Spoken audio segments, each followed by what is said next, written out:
ఏమర్థమైంది మీకు? అప్పులైనాయి అంటే కారణం ఎక్కడ తేడా పడింది అని వెతకాలి. క్రమశిక్షణ లేని కుటుంబం, క్రమశిక్షణ లేని జీవితం, సంపాదన కొంచెం, ఎచ్చులు ఎక్కువ. అర్థమైందా? సంపాదనకు మించిన ఎచ్చులు, బిల్డప్, ఓవర్ యాక్షన్, మధ్యవర్తిత్వం, కొంచెం పొగిడితే మునగసెట్టు ఎక్కటం, పతోడిని నమ్మటం, ఇంత లిస్ట్ అయింది ఇప్పుడు చెబితే.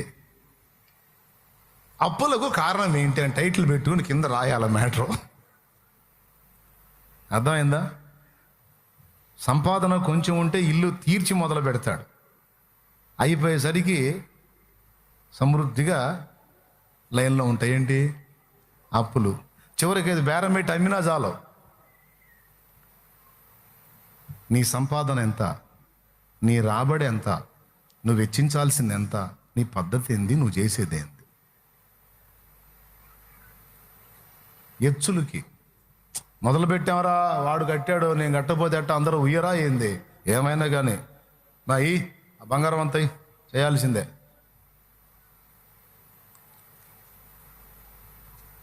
నేనైతే చెయ్యను. ఎవడో ఏదో అనుకుంటే కోన్కి ఇసుక నాకెందుకు? నాకు కావాల్సిన సౌకర్యం ఏందో నేను చూసుకుంటాను. ఎవడో పొగిడాడని నేనేది ఎచ్చులు పడేది లేదు, ఎవడేదో అన్నాడని నేను కృంగిపోయేది లేదు. నాకున్న అవసరాలకు సరిపడా నేను చూసుకుంటా వెళ్ళిపోతాను. అలాంటి తీర్మానంతో ఉన్నవాడికి దాదాపు చాలా వరకు ఆ సమస్య ఉండదు. అంటే అప్పులన్నీ ఆ కారణం చేత అయ్యాయని కాదు, 100 కారణాల్లో ఒకటే ఇప్పుడు నేను చెప్పింది. అర్థమైందా? ఒక్కొక్కళ్ళు పెళ్లి చేస్తారు ఎచ్చులెచ్చులుగా. అది దేవునికి స్తోత్రం. ఏం చేస్తారు?